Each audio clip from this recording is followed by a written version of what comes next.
Subscribe कीजिए अपने भक्ति प्रसाद चैनल को और भक्ति का आनंद लीजिए। We'll pick Rama as an example because Rama is a big icon in India. See, he is born as a king and he's coronated as a king, but because of some crazy situations, he is forced to go and live in the jungle with his new bride, a young woman he marries. She is a princess. She is made to live in the palace, but now with this young woman, he goes and lives in the jungle. So today in some stupid movie, they may show you scenes of how she's floating around in the jungle. No, you go and live in the jungle.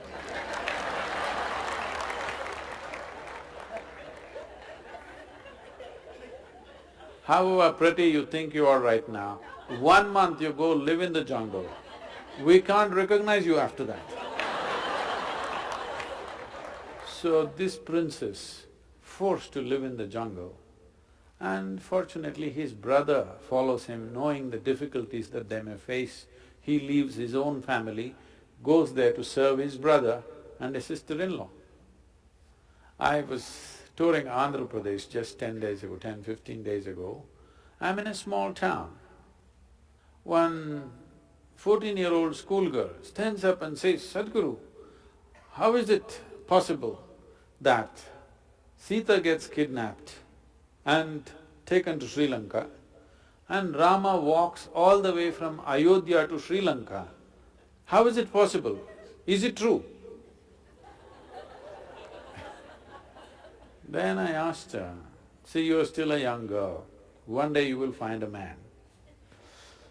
When you find a man, would you like to find a man that if you get lost somewhere, he will walk all the way? Or he thinks it's not practical?"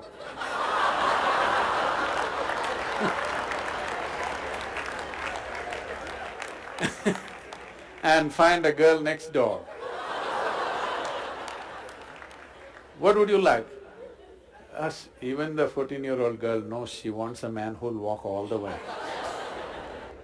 So, then he went there, collected some Tamil people, built an army. Yeah, it's a Tamil army. Then fought a battle, went to Sri Lanka, burned down the entire city, brought back his wife with great difficulty. In the process, he lost many people who were dear to him, but he brought back his wife. But political pressure became so much, he had to put her through kind of a fire test, whatever, of the day. Then he made her his queen and started ruling the nation. Again some political situations forced him. She was pregnant. At that time, he had to again send her back to the jungle. No sonogram. So he does not know whether it's a boy or a girl or boys or girls, what. She goes into the forest and delivers 2 boys, twins. Unknowingly, not knowing that they are his children, he fights a battle with them. He could have killed them, not knowing they are his children. If you somehow, so happened by accident, you killed your own children, can't be a worse tragedy in your life, isn't it? Terrible thing to do. He almost got close to it, he almost killed them, but fortunately they did not die in the battle. And then she died in the jungle, never again saw his face. You call this a successful life? I'm asking you, you call this a successful life? No. But we worship him not because he was a super success of the day.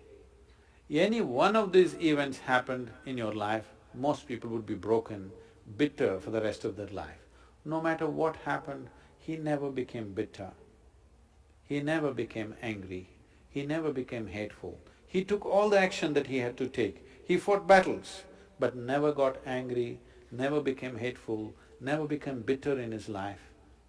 Though what life threw at him was one tragedy after another, he remained above it. And we worship that because essentially essentially in your life, this is all it is.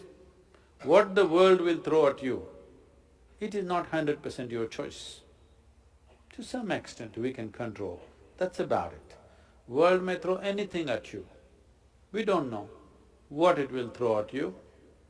It may throw disease at you, it may throw death at you, it may throw bullets at you, it may throw shame at you, it may throw all kinds of things.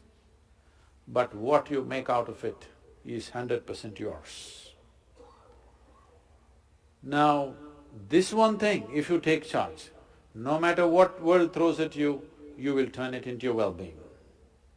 Then, where you go, what kind of situations you live, whether you go to heaven or hell, doesn't matter because whatever is thrown at you, you know you will turn it into well-being.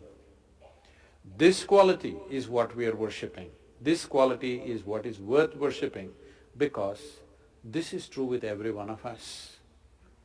If world throws nastiness, you will become nasty. World throws bitterness, you will become bitter. World throws anger, you will become angry. This is the way most human beings live, because he lived above that. We said, he is godlike. But what happened in their life, the physical events of their life, if you look at it, it's one big tragedy. At the age of 32, you got nailed, had a terrible death. You call that a successful life? No. But we bow down to him because it seems, we don't know, but we believe, or people have believed always, that even when he was nailed, he said, they know not what they're doing, forgive them. For that we bow down to him, not because he got nailed. Because getting nailed is not a successful life, isn't it? But even if you nail him, he did not lose his quality.